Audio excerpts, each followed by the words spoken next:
Hey everybody, this is Chuck Marone with Strong Towns.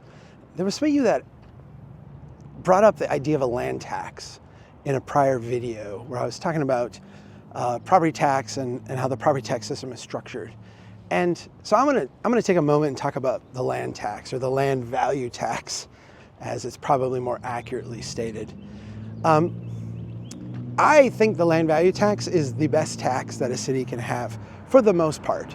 There are examples where that's not true. I always point to the idea that if you're Istanbul and you sit in the confluence of east and west with all these goods trafficking back and forth, you probably just should tax goods like a sales tax, right, or a transaction tax, because everyone else will pay for your services then. If you are a mining community in northern Minnesota, you should be able to tax mining. We don't allow that generally.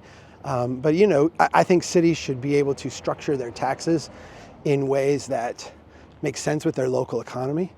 For most places, though, that is going to mean a land value tax. Particularly if you're in a property tax situation, land value tax is like an infinitely better thing. Here's how this works. A land value tax is going to look at not the total property value that you have, the land plus the buildings on it. It's only going to calculate the land value. And it's going to look at the land value for you and essentially for all your neighbors. And it's going to proportion the taxes across that land value. In other words, if the city is going to tax, try to raise $1 million in taxes, what happens today is that we look at it from a property tax. We add up everybody's property, their land, and their structure on it. And we say, okay, you're 1% of the total tax base, you're 1.5% of the total tax base. You get a proportionate amount of the taxes, right?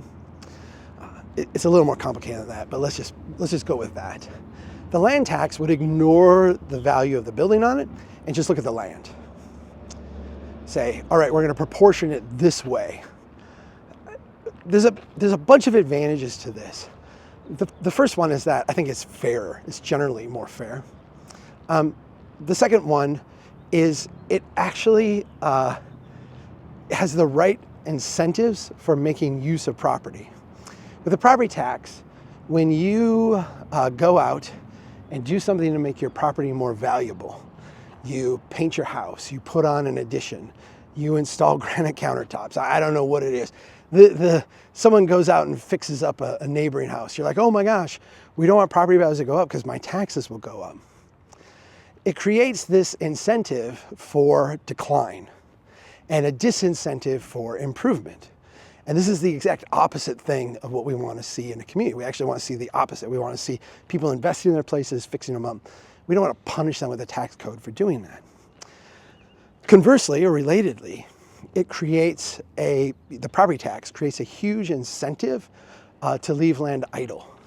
We see massive buildings that have lots of value and lots of worth being torn down because there isn't a current viable use for them, and they don't want to continue to pay taxes on that building.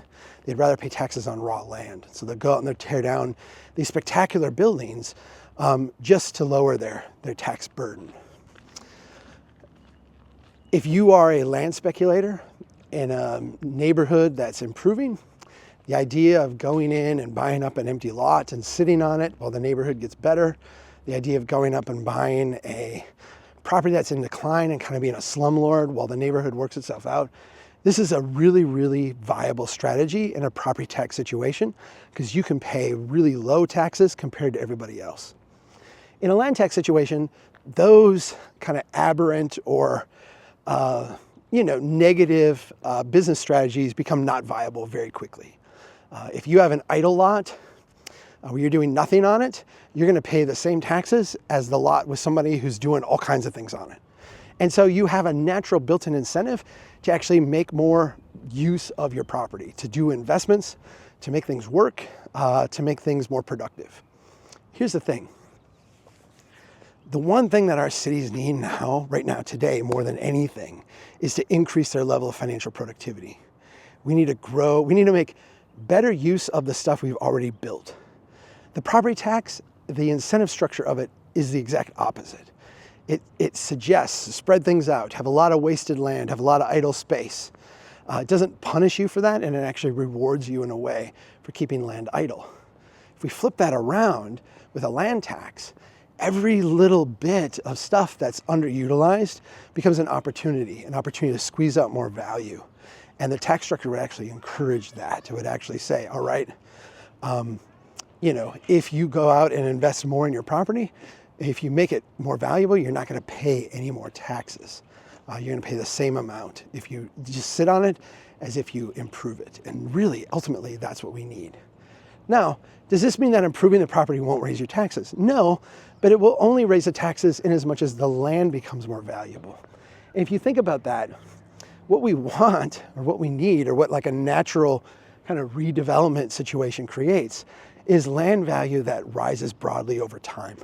When we have land values going up broadly over time, what we see is that it creates a natural redevelopment pressure in the neighborhoods, and it actually helps neighborhoods revitalize themselves, rejuvenate themselves. The people there build equity, they don't get gentrified out. It's a really positive situation. Land tax can help in all of this.